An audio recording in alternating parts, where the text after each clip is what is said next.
Hello guys, the year is quickly coming to an end, and so I thought I'd share some of my favorite releases of 2023. And if you stick around to the end of the video, I'll also do a bonus of fragrance that was kind of meh, a little bit disappointing. No drama llama. So to kick off, I'm going to start with a fragrance that I've mentioned before. This one is from Eugene, who has a YouTube channel, created his own brand, worked with Antoine Lie, one of the more creative perfumers, let's say. Antoine Lie definitely does things that are out of the box, out of the ordinary. And my favorite from the entire line, actually, there are 3 in the line. My favorite is Cendres, which is the release from this year.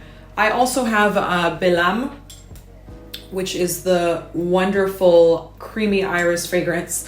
But Cendres, I feel like, took me by surprise. They all did, all 3 did, but Cendres, it's green, aromatic, woody, but it just has so many complex elements to it that makes it its own thing. It turns kind of smoky. It definitely is like a nature walk, brings you into the depths of the forest. I saw a video title of somebody else's the other day, like woody fragrances that don't make you smell like a damp forest. And I was like offended. Like, why wouldn't you want to smell like a damp forest? So this forest isn't damp. You're in the depth of it.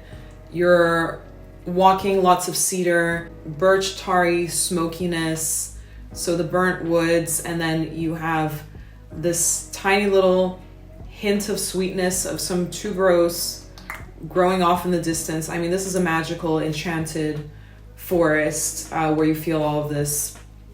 It is not a sweet fragrance. It's a naturalistic fragrance that is also depthy, complex, punchy, projects. A fragrance with character, Cendres. Next, we're gonna go very different because I like to mix things up and go to a whole other dimension, spectrum. This fragrance is called Cake. It was recently released by And Fragrance. And Fragrance is a very environmental first brand. So ingredients that are ethically sourced, naturalistic smells, little to no synthetics. I think pretty much they use no synthetics.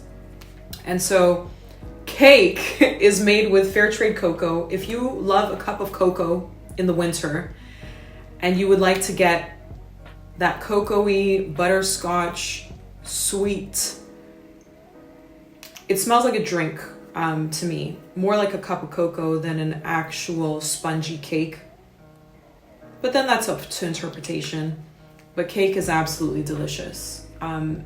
If you are looking for a brand that is ethical, and I think is probably the most ethical brand that I've come across ever, everything from the bottle to the actual lid is recyclable, compostable, and yeah, the ingredients inside as well. It's kind of like banana cake when you first spray it on.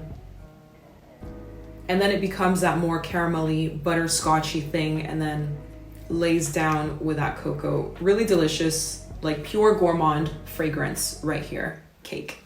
I thought I'd talk to you all about the new Serge Lutens release this year. Even though I don't have a bottle of it, I did go to Paris this week. I went to the Lutens boutique. I bought something else, more about that later perhaps. And I did try the new Écrin de Fumée. This one was marketed with like fire in the ad, and I think it was like giving off this vibe of warm coziness, but lit with fire. Now, I really found that Écrin de Fumée gave me the reaction that I wanted to get from the fragrance, as in it's warm, cozy, but make it Lutens, so with a twist. It's woody, spicy, cacao-y. So basically, if you have the raw, the raw version there, this is the rare version, the lit on fire with a match, lit, no pun intended, but it is that rummy, tobacco-y, warm, spicy, woody fragrance that is usually featured in fall and winter lists. So I didn't actually have space for it in my fragrance wardrobe. I'm not missing a fragrance like this, but if you are and you have space for something and you're on the lookout for something, you know, warm tobacco-y, cacao-y, but with a little more pizzazz because it's also a bit smoky, try Écrin de Fumée.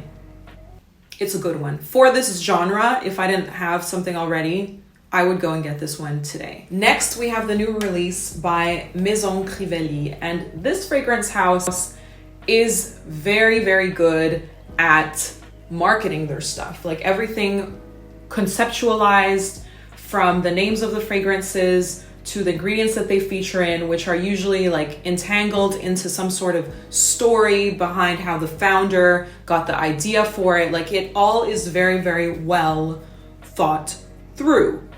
Some of these fragrances push the envelope, some do not. Neroli Nasimba, which I'm not sure what that means. Is that a place? Tell me down below if you know. So the name says Neroli. This is a leather. It's a leather fragrance. It's leather with orange blossom. When you first spray it, you get like a pink peppercorn, you know, like kind of annoying the inside of your nose, which I like. I love a peppery fragrance. And then it develops with this orange blossom.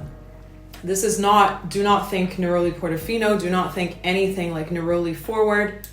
It's an interesting twist on a leather. I think it's very good. So the name kind of throws you off if you are searching for Neroli. And yeah, just keep that in mind. All of the Crivellis, most of them are actually very powerful. They use great synthetics in here. There's something behind the story of this that also mentions that, you know, the synthetics are used instead of the natural ingredients because of the environment. And yeah, cool concept. Big bottles. They also come in 50 mils as well. I have a couple from this line, and Neroli Nasimba. Yeah, one to check out if you like a leathery fragrance, which, as you know, I do. One of the first new releases that I tried this year was by Hermès en Jardin, a Cythere. This is based around Greek inspiration. If you've been a long time viewer of my channel, you may know that En Jardin sur le Nil is one of my favorites from this line. This line, you just kind of can't go wrong with. They're all like breezy, gardeny scents. This new one, En Jardin à Cythere, kind of took me by surprise because it is different. The others are like luscious and kind of wet, whereas this one is extremely, extremely dry. And it's around olive oil or olives and just this like dry kind of graininess. So I'll put the images of the actual ads over here and you see this field of like dry wheat. So it's citrusy, but it's very dry. It's a dry citrus. I don't know any other way of explaining it, but it is an unusual one, different and unexpected. And this one is by Christine Nagel. She does amazing stuff. I love Hermès in general. They are all just elegant fragrances. If you want elegance with a little bit of your own imprint as well, and not in your face, not super duper powerful, but just quiet elegance, quiet luxury. Cut that out. This is a non-trendy channel right here. We only do our own thing. So, En Jardin à Cythere, check this one out if the sound of a nice dry citrus sounds good to you. Okay, so now we're gonna go into more luxe category, although some of those arguably like prices are just sky high on fragrances. Anyways, this one is by Amouage. It is called Opus 15 King Blue. So Amouage does great ouds. If you are looking for an oud that is, you know, budget free, not necessarily budget friendly, but with real oud in it, not fake oud like some of those brands out there that say oud, but it's fake. Real oud is Amouage, straight from Oman. This one has its own twist with this juicy sweet mandarin that comes through in the top, but otherwise it's a leathery oud fragrance. What I like about Amouage is the complexity. So it's a leathery oud fragrance, but then you also got this like layer of some sort of incense in there. You got this amberiness as well. You got some patchouli in there as well. So it's a simple concept, but executed in the Amouage manner. If it is within your budget, and if you are missing an oud, a straightforward oud that will knock your socks off, provide you with the power and endurance that you may be looking for, then check out Opus 15. I do actually really love the Amouage Attars as well. I have the Attar little thingamajig with the little samples, and they had, I think, 1 or 2 new oil releases. So if you got the budget for it, try their Attars. Honestly, so good. Okay, we have another luxury brand, and it is called Electimuss. You may have seen these around. I mean, this is a weapon, right? Like, hit me in the head with this and I'm gone. So Vanilla Edesia is what this one is called. Vanilla Edesia, sorry. Not everything has to be French. Vanilla Edesia. This is a warm, spicy vanilla, but also complex. I feel like these two brands, Electimuss and Amouage, have quite a few things in common in their style, in the way that they layer on top of each other with ingredients in a certain way. And so, yeah, that style is Middle Eastern, basically, like kind of a Middle Eastern style, but very high end. And Vanilla Edesia is a vanilla that, okay, let's just say a unisex vanilla, right? Although, what does that even mean? What is a unisex vanilla? Like, men love wearing a gooey, sweet vanilla as well. So, take that as you will. A woody vanilla that is cozy, that is spicy, that is a little bit smoky as well. The woody base in this has, like, you feel the cypriol oil come through in it, which adds this character to it. I'm thinking, are there similar vanillas out on the market? The theme, yes, but this one just adds a lot of complexity to it, a lot of depth. So if you are looking for something in that vein, check out Electimuss Vanilla Edesia. So we're gonna finish off with one of my favorite releases because it's also accessible price-wise. It's more accessible. It's from the Encre line, which is the ink line by Animalique.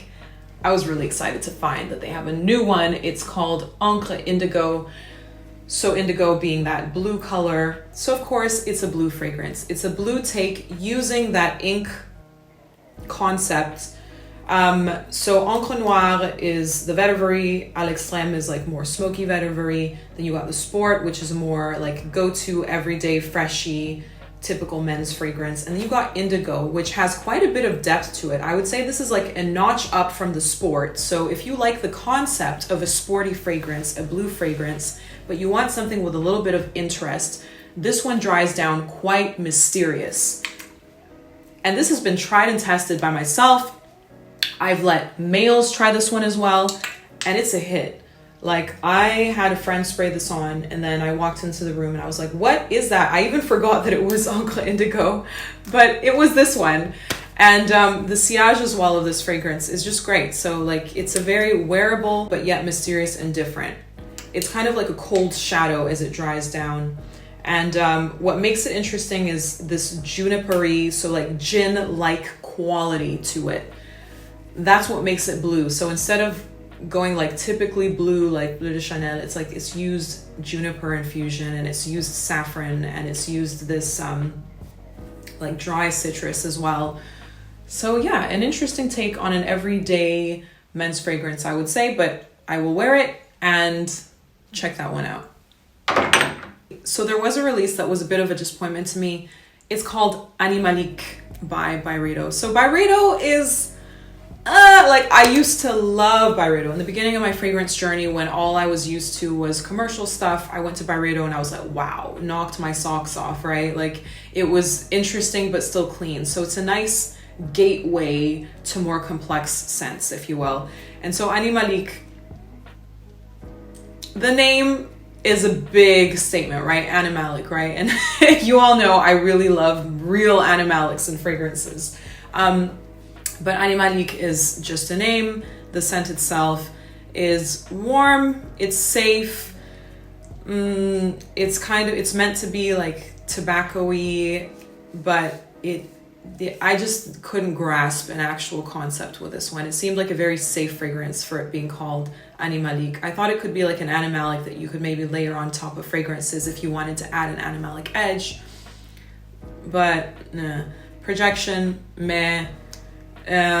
Longevity, I didn't find it lasted very long either. Not that these things like are determining for me buying a fragrance, but the scent itself was meh.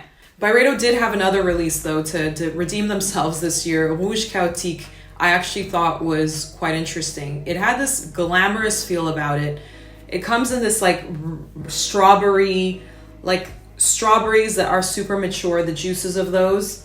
That's how the juice looks like, and it smells similar. So it's plummy, it's that, you know, crushed strawberry juice. It's also a bit oody, it's got saffron in it. It's quite complex, but I feel like it's just playing on, so what is popular right now? So what is popular, go to feminine mass market, but make it Byredo.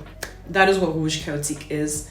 I pretty much quite like it because I find it to be wearable, but still complex. So it makes a bit of a statement, but it's within the safety net of what is currently liked by people.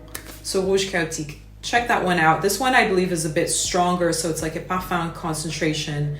You have to pay more for it, of course, because of the concentration, which is a bummer, but liked it. And so there you have it, my favorite releases of 2023 that I have tried. I hope you enjoyed today's video. Please give it a big thumbs up. Leave me a comment below with your favorite release from this year or fragrance that you've been wanting to try but maybe have not tried yet that was a new release this year. And I wish you a great rest of your November. I will be hopefully back with another video by December, and I will see you very soon.